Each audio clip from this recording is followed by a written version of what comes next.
¿Cómo se levanta una sociedad desde sus propias cenizas?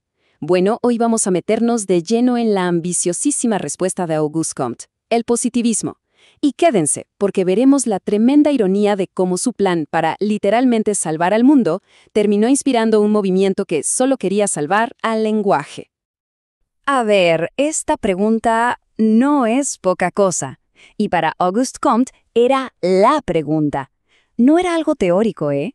Era la obsesión que lo movía, la cuestión más urgente de su época y básicamente el motor de toda su filosofía. Ok, para entenderlo hay que viajar en el tiempo. Pensemos en la Francia de finales del siglo XVIII. La Revolución Francesa había demolido todo.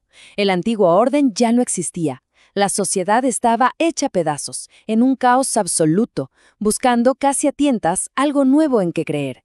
Y es justo ahí, en medio de ese torbellino, que aparece nuestro protagonista, Comte. Y frente a todo este desastre, ¿qué propone Comte? Ojo, no viene con otra solución política más. No. Su ambición era, muchísimo más grande. Su propuesta fue algo totalmente radical. Crear una ciencia completamente nueva, para entender y, sobre todo, para reorganizar la sociedad desde sus cimientos. Y a esta nueva ciencia le puso nombre. Primero la llamó física social, que suena potente, ¿no? Y después se quedó con sociología. La idea, la verdad, era súper atrevida.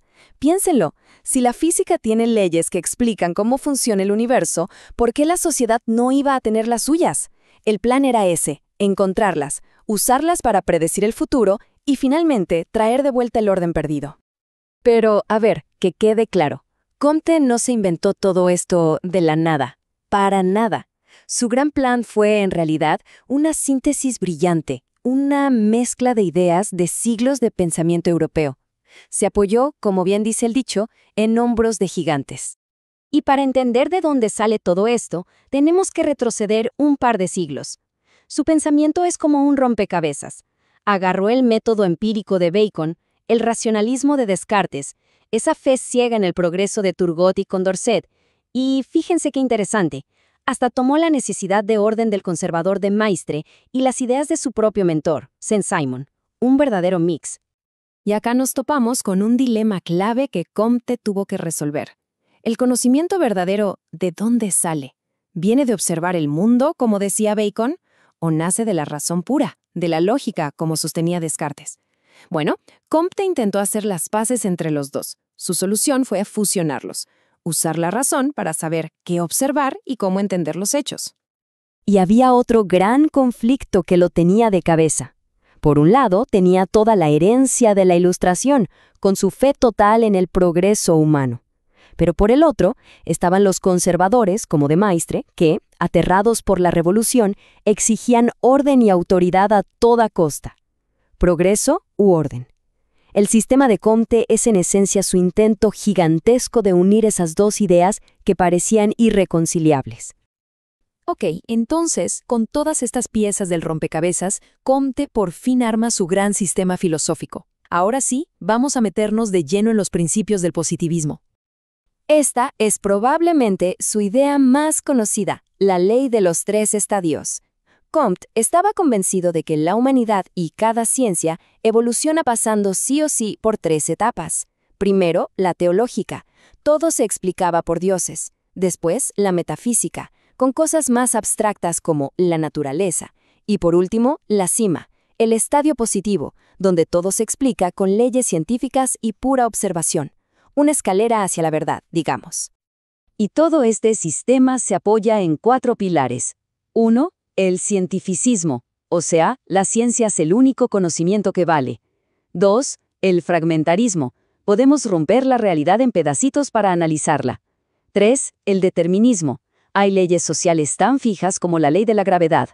Y 4. El naturalismo, el mundo social no es algo mágico, es parte de la naturaleza y se puede estudiar igual. Pero acá, la historia da un giro totalmente inesperado.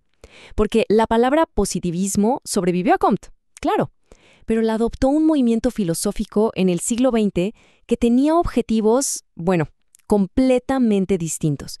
Y es acá donde la cosa se pone realmente interesante. Y este es el único puente entre los dos, la única conexión real. Fíjense en esta frase de Comte de 1825. Toda proposición que no se pueda reducir a un hecho no tiene sentido. Esta idea, esta exigencia, de que todo se base en hechos observables, fue la única semilla que compartieron Comte y los neopositivistas que vinieron mucho después. Y en esta tabla vemos el contraste, que es brutal. Miren, Comte quería usar la ciencia para construir una sociedad nueva, hasta una religión de la humanidad. Los neopositivistas, en cambio, querían usar la lógica para destruir los sinsentidos de la filosofía.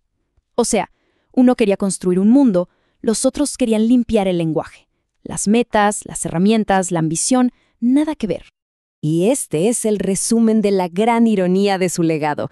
Lo que empezó como un plan para reconstruir la sociedad, terminó inspirando un movimiento enfocado en reconstruir el lenguaje.